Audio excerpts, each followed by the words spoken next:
Fracassou com esse pedido de entrada nas Nações Unidas por parte dos palestinos, fracassou a tentativa americana justamente de impedir que isso acontecesse ou que aconteça amanhã na ONU. O reconhecimento desse Estado independente. Afinal de contas, vocês se perguntam, que Estado palestino independente é esse? Nós preparamos uma série de mapas para ajudar você a entender o conflito, que é o mais longo da história contemporânea e também o mais difícil de ser resolvido. A gente começa com uma pequena viagem ao passado. Vamos levar vocês a mais ou menos, pouco mais de 100 anos atrás, quando toda a região do Oriente Médio pertencia ao Império Otomano. O Império Otomano, como vocês sabem, hoje a Turquia é um Estado sucessor muito mais reduzido. O que aconteceu na região da Palestina? Ela foi dada, a mesma região, a dois povos, aos judeus e aos árabes, através deste documento de 1917, é a Declaração Balfour, pode ser considerada a origem do conflito.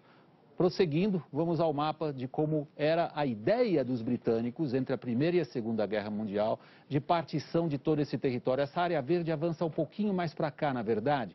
E isso foi assim até a retirada dos britânicos, até depois da Segunda Guerra Mundial, depois da fundação das Nações Unidas, que fez uma proposta em 1947 de partilha, de partição. A área verde para os árabes, para os palestinos, a área azul para os israelenses. Os árabes nunca aceitaram, muito menos naquela época. É uma das origens da fundação do Estado israelense, a guerra de independência contra os árabes que não aceitaram essa partilha. 20 anos durou, até 1967, os territórios verdes ocupados por israelenses e os territórios azuis ocupados por árabes. Vem a Guerra dos 6 Dias, a famosa, e aí os israelenses ocupam vastas áreas. Esta que ficou em azul, para ficar um pouco mais claro para vocês, qual é a parte hoje mais contenciosa? É a chamada Cisjordânia. Aqui está o Rio Jordão, a Cisjordânia, em inglês West Bank, é a parte que os israelenses ainda mantêm como territórios ocupados.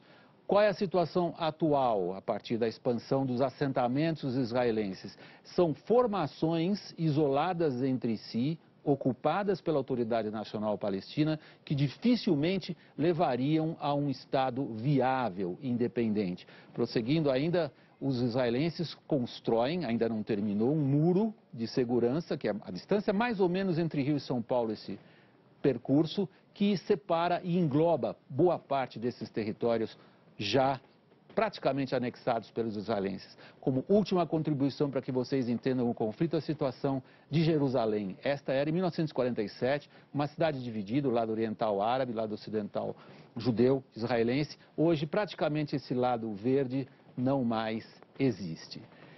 Qualquer plano de paz tem de resolver 3 pontos que vêm de várias guerras anteriores.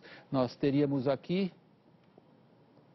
um breve resumo desses 3 pontos. O status de Jerusalém, que vocês acompanharam agora.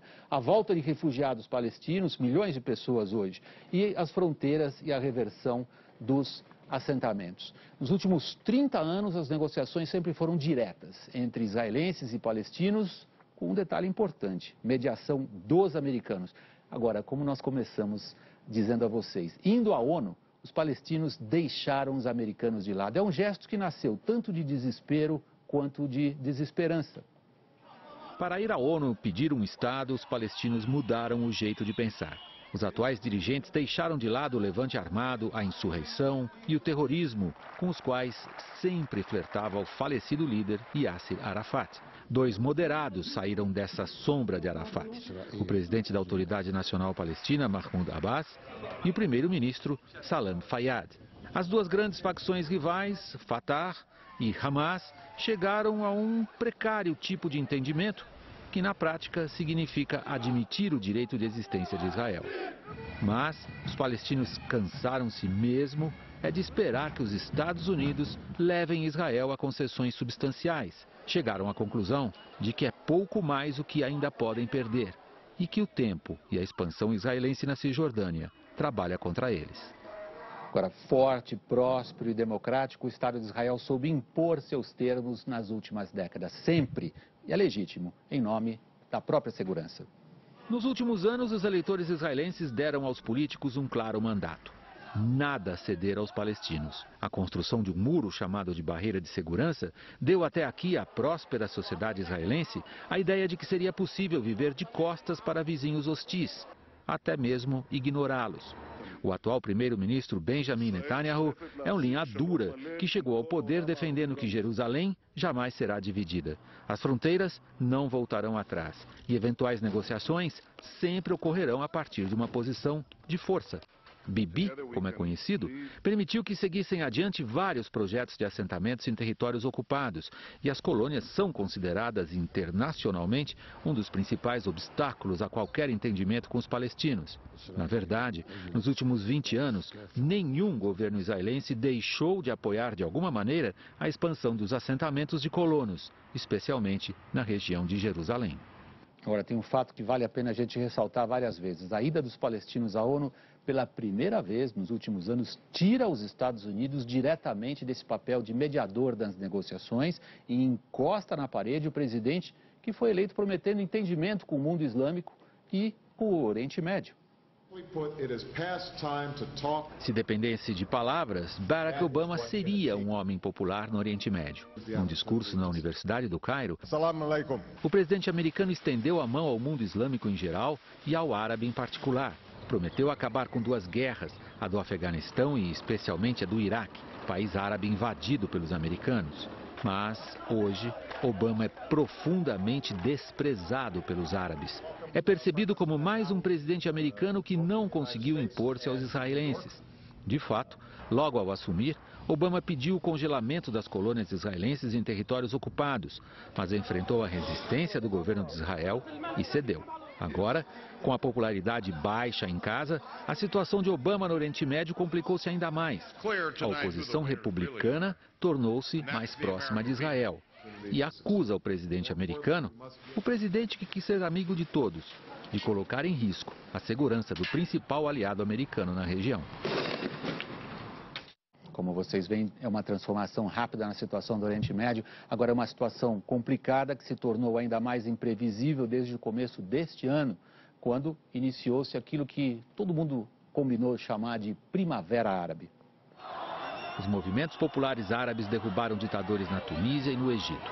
Provocaram uma guerra civil na Líbia. Encostaram na parede a ditadura da Síria, isolada até no mundo árabe. Mas também deram uma cara nova ao velho conflito árabe-israelense. Não são mais regimes autocráticos e ditatoriais que se declaram hostis a Israel, enquanto na prática entendiam-se com os israelenses. Os movimentos de jovens no mundo árabe não surgiram da oposição ou em desafio a Israel, mas colocam os novos governos sob forte pressão para abraçar genuinamente a causa palestina e encerrar a ocupação israelense. A Primavera Árabe já causou duas importantes mudanças na região. Deterioram bastante e de maneira rápida as relações de Israel com a Turquia e o Egito, dois dos três países com os quais os israelenses tinham relações normais no Oriente Médio. É importante a gente ressaltar também que não há possibilidade de um Estado palestino ser declarado neste momento. Os Estados Unidos já anunciaram um veto a qualquer tipo de resolução nesse sentido no Conselho de Segurança. A última vez em que houve avanços nos entendimentos entre israelenses e palestinos, isso foi logo depois da queda do Muro de Berlim. Já lá se vão mais de 20 anos. E naquela época, foi a época que acabou a rivalidade entre as superpotências de então. Agora nós temos o declínio relativo dos Estados Unidos, a Primavera Árabe. Talvez isso abra de novo uma janela de oportunidade. Talvez.